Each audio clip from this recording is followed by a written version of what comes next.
Hello everyone, Shinto here playing some more Warhammer combat cards. And in this one I'm going to be introducing the newest Supreme Commander to enter the game, and the first one for the Tyrannid faction. This is Supreme Commander Gosar, Patriarch of the Genestealer cults. So, first thing to note, most of the Supreme Commanders keep the same traits as their counterpart.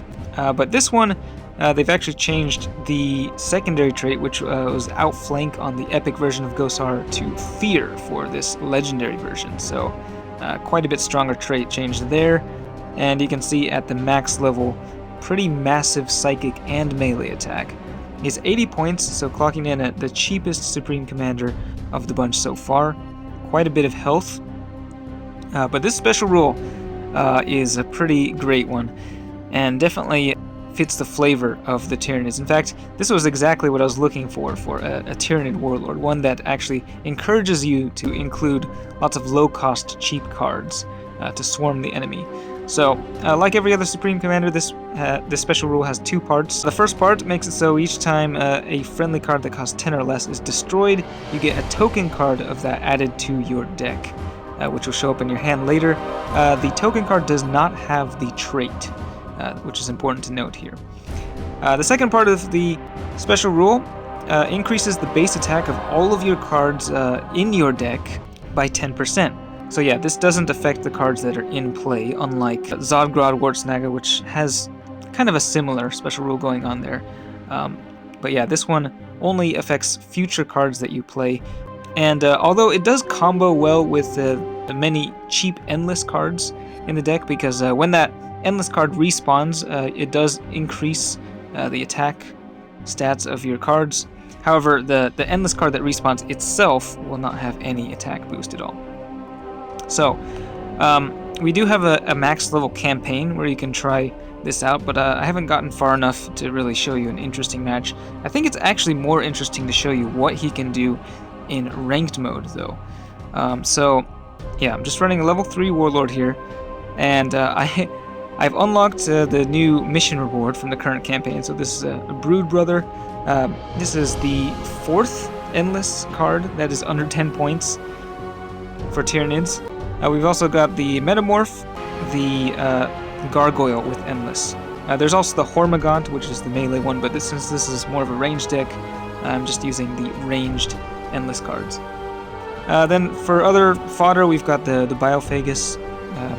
The healing is nice. Of course, the token card you get from it will not be able to heal. Then we've got the 9-point Barbgaunt with Barrage. The 10-point Kellermorph with Target Acquired and Precision Shot. So yeah, all of these cards will give you an extra token when they die. Then we got the Sanctus, just over 10 points, so you won't be able to copy him, but I have him at a really high level, and he does a lot of damage for the cost. And then the main damage dealer in the deck is the Exocrine. With shields, it can take a massive amount of punishment, and it'll be hitting really hard once it does deploy.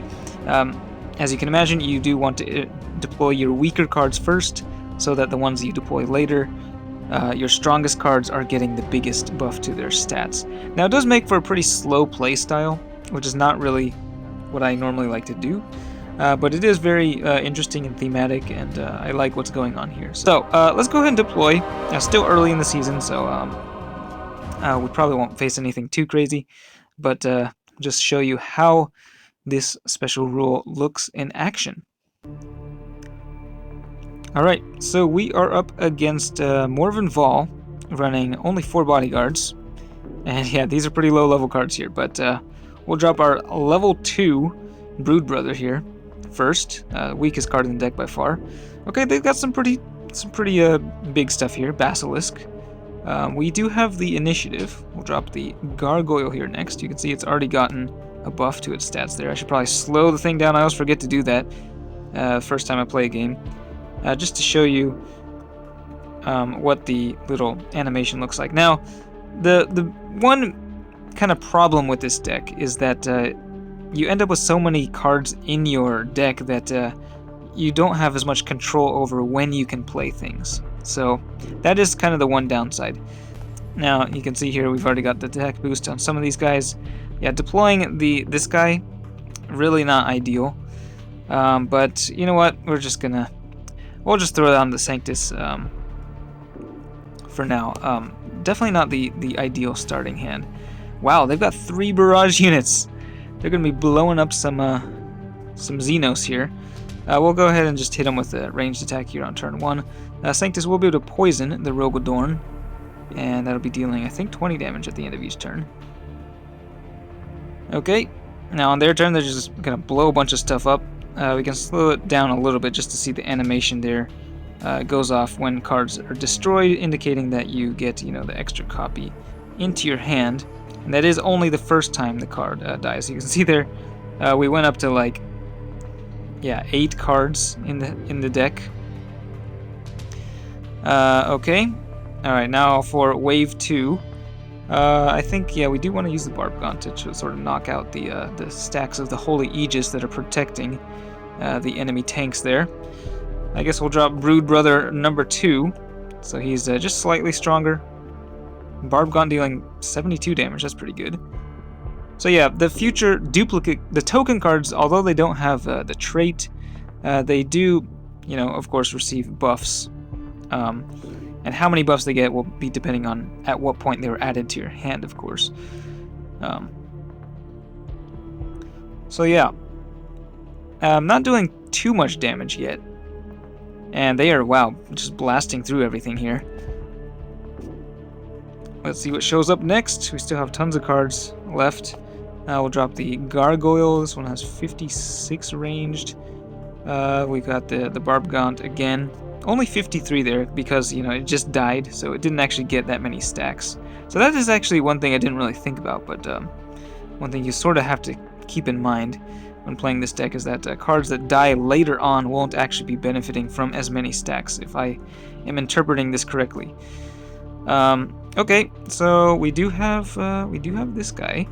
Now, wow, Kellamorph dealing 120 damage. Let's see if the precision shot is enough to knock out the Manticore over there. Nope, it doesn't. Okay, whoops. Well, that's going to be a massive overkill, I think, if the guy survives. Yeah, I mean, these are pretty low-level cards here, but they are doing a lot of damage. And I think it's about time to bring out the big guns. We'll just drop one more little fodder dude over there.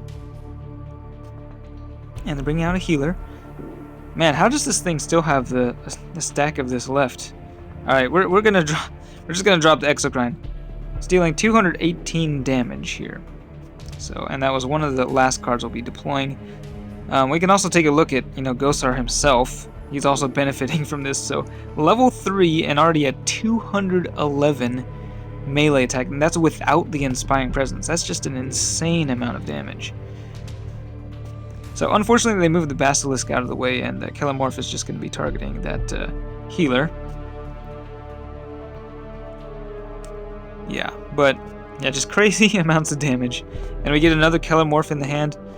This one, as you can see, does not benefit from any of the attack stats of cards that died previously. This guy, I mean, the Biophage is dealing tons of damage. I guess so I do want to bring out the Warlord just to show you what he can do, but I guess we'll go... yeah, I guess we'll go with the healer for now. Not entirely confident that this guy can actually survive with 170 health. So, see what they go for here. They're going ranged. Okay, so that'll knock out the Metamorph with the barrage attack, and unfortunately does survive, so... Well, I guess, I don't know. We could maybe win with a ranged attack here, but I guess, yeah, we'll just go melee here. Knock out that Metamorph. Yeah, they don't have enough damage to kill Gosar. Oh, never mind. Okay, I guess I forgot that the Biophagus is hitting for almost 100 damage. Well, we didn't actually get to see Gosar there. I guess I can show you what I'm running in the campaign. So it's just a pure keyword deck. We are running a lot of... It's a mix of Gene Stealer Cults and Lords of War. It's kind of a weird combo, but this is a 400-point deck, mind you. So yeah, very different. The modifiers for this, everything is at max level. I mean, it's only level 6 in the campaign, but I guess I'll go ahead and show you this one. And we're up against the Tau here, led by Commander Shadow Sun, the regular version. Running 7 bodyguards. Alright, we'll go ahead and deploy the Brood Brother first, once again. He's a bit stronger here, at max level. They got shields. Alright, we'll deploy the Metamorph. So far, so good. Those are like the 2 weakest cards. Ah, that's the new Riptide Battlesuit. It's got 2 shields. Big Game Hunter. Do we want to be targeting it? Well, I guess we're going to target whatever stays in the center lane with this Killer Morph. Okay, I guess it's that guy with 4 shields. Not ideal. We do have the initiative. We're just going to go ranged because I don't care if these guys die. In fact, well, I want them to die as quickly as possible so that we can get to the good stuff. So, yeah. I played a few matches in ranked with this Supreme Commander Gosar already, and playing against Captain Badrook is actually really fun because Badrook just blasts his way through all this fodder really quickly, and then you can get to the end game with those really super buffed cards a lot sooner. Okay, I guess no fodder showing up right here. Again, kind of the weakness of this deck is just having a lot less control over what comes out. We'll drop the Metamorph. Yeah, we'll just keep him there. Killer Morph over here. 90 damage. It's not too bad. It is kind of hard to keep track of things, so I guess we'll go melee here. Knock out that Broadside Battlesuit and the last shield on the Riptide, or at least I thought it was. No, I guess we were targeting Stealth Drone. That's right. Okay, Riptide has 1 more. They're targeting the Kelemorph. That guy's dead. And the Metamorph goes down as well. Alright, what can we do here? I guess, yeah, I mean, not really the smartest thing to drop that Hierophant first, but sitting there at 288 ranged attack, which is not too shabby. And we'll go ahead and heal it up with the Biophagus. This guy is hitting for 59 ranged, 389 ranged attack. Wow. Massive attack, kind of wasted there. We'll see what they bring out next year, though.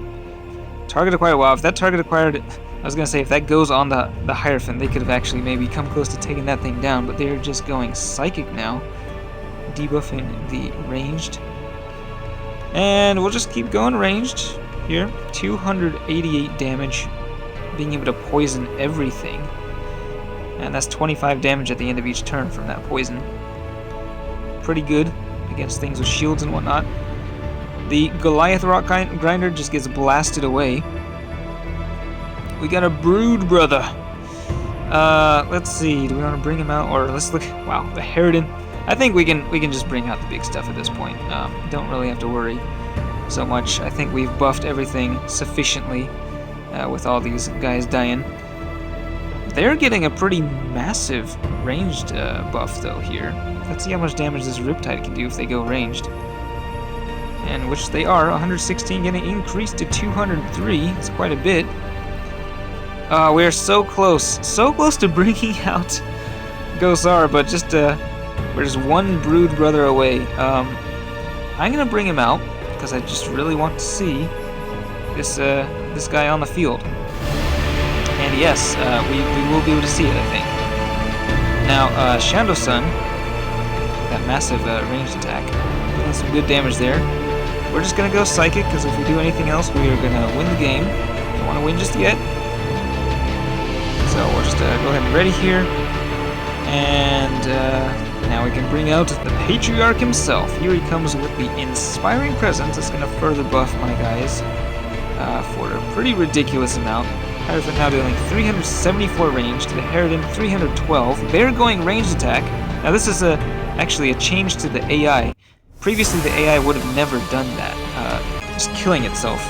But yeah, they changed kind of the way the AI thinks, so now I guess the game will end a little bit faster. You don't have to just sit there watching it ready at the end of the game, which is definitely an improvement. Apparently they've changed a few other things, so I haven't really noticed exactly how it's different. I think it does take, it starts planning ahead a little bit. Anyway, that is the new Supreme Commander. I hope you enjoyed that. definitely a very fun thematic special rule that fits the Tyranid faction, and it's good to see. Yeah, the Tyranid is getting some more love. You'll never see me complaining about that. But yeah, that's it for this one. Thanks for watching, and I will see you next time.